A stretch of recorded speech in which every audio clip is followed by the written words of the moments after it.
আমিনুল কাজ করে ও সব জানে ওরই প্রথমে আগে ধরছে ও তখন সিধা মারছে ওর মোবাইল গেছে তার চেয়ারম্যান বলছে ওর মোবাইল নিয়ে সোস মোবাইল দে এই ওরে পিছন দিক দিয়ে কইছে যে মারবে মার চেয়ারম্যানরে মার পিছনে মাইরা হালা মাইরা হালা এই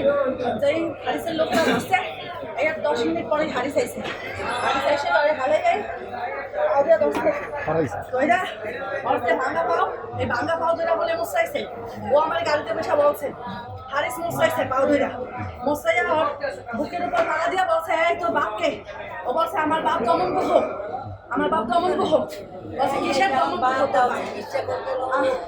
আমি তো কইতে দাও কইয়ালো বলছে কিসের দমন বহ আমি তোর বাপ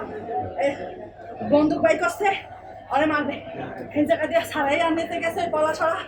পলাশা করে কোপাইছে কইছে কোপা আমার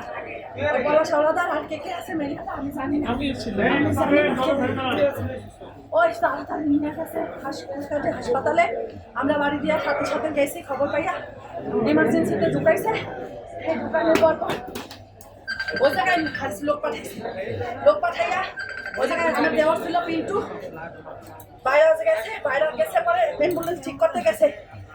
ওই জায়গায় বসে পিন্টুকে ধরছে 50 জনের মতো দুইটা দইটা ওদের লাঠি খাইছে মারছে এই জায়গাটায় পিঠেগুলো কোপাইছে পুরো হয়ে গেছে পিঠ ওই এরপরে ওরে কোনো রকম ছাড়াই আইন না হাসপাতালে মধ্যে ওরে ছাড়াইতে যাই মায়ের ব্যাগ মায়ের হাত ধরে এরকম মুছরাইছে পুরাইছে এই ব্যাগ ধরে টাইমটা লইয়া গেছে মোবাইল ব্যাগ সব লইয়া গেছে লোকেরা অ্যাম্বুলেন্স সব সরাই দিচ্ছে কোনো রকমের মাইক্রোতে আইছে ও যে ইমার্জেন্সিতে ছিল সেই ইমার্জেন্সিতেও যাইয়া পিছন সামনে দিয়ে ধাক্কাইছে সবাই ঢুকবে দরজা খোলার চেষ্টা করছে আমরা ভিতর দিক দিয়ে টাইম না ধরছি খুলতে দিলে তো ভিতরে যাই আরে মাইট ফেলাই ভাই আর কিছু জানাই আজকে রাতে কয়টার দিকে? 7:30 আচ্ছা, তখন বাটাজোর গেছে আর জানাজা হলো 8টায়। যে জানাজা যে 8টায় আমরা 7:30 দিকে তখন আমাদের একজন চেয়ারম্যান প্রার্থী ছিল সম্ভব মনির হোসেন মিয়া, ওনারা বললো চেয়ারম্যান কাকা তাহলে আমরা একটু গণসংযোগ করি, লোকজনের সাথে একটু দেখা করতে গেছে সামনে ওই জায়গায় লোক গেলাম, ওনার নাম সম্ভবত দিলু আলাদা, উনি বলছে যে আমরা হারিস মিয়ার লোক, আমরা তোমাকে এই পন্থী না পরে চেয়ারম্যান আমার বলে একটা ছবি তুল। এই হারিস মিয়া কে? হারিস মিয়া হইলো গৌরমদের মেয়েও। আচ্ছা, চেয়ারম্যান বলছে যে একটা ছবি তুল, আমি যে ছবি তুলতে গেছি ছবি তুলতে পারিনি, আমি ছবি তুলতে গেছি তখনই আমার একটা থাপ্পড় দিছে। কে থাপ্পড় মেরেছে? থাপ্পড় দিছে তার সাথে একটা লোক ছিল, উনি থাপ্পড় দিয়ে দিছে, তবুও আমরা কথা না বললে আমরা চলে যখন আসছি তখন বলছে যে আমরা গাড়িতে আসতেছি, তখন বলছে যে ধর আমরা তখন করতে পারছি, পরে আমরা গাড়ি চালাই চলে গেছি, চেয়ারম্যানটা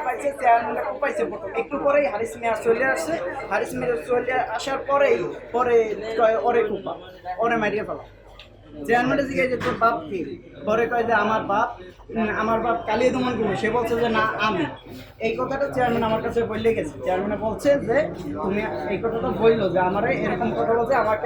তার হাত মোচড়াইছে, তার ভাঙ্গা পাওয়া করছে, সে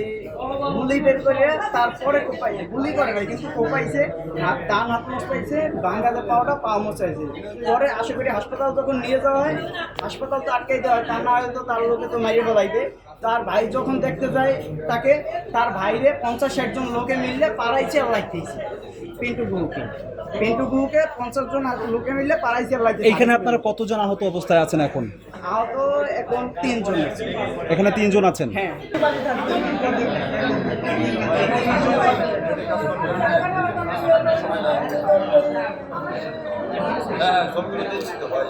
তখন টোটাল হাদিসের গুন্ডা বাহিনী এই মাথা থেকে ওই মাথা ঘেরাও করা, এবং একটা রিক্সা, ভ্যান, অটো, ইভেন কি আপনার এই যে অ্যাম্বুলেন্স, সেটা পর্যন্ত তারা ঢুকতে দেয় নাই।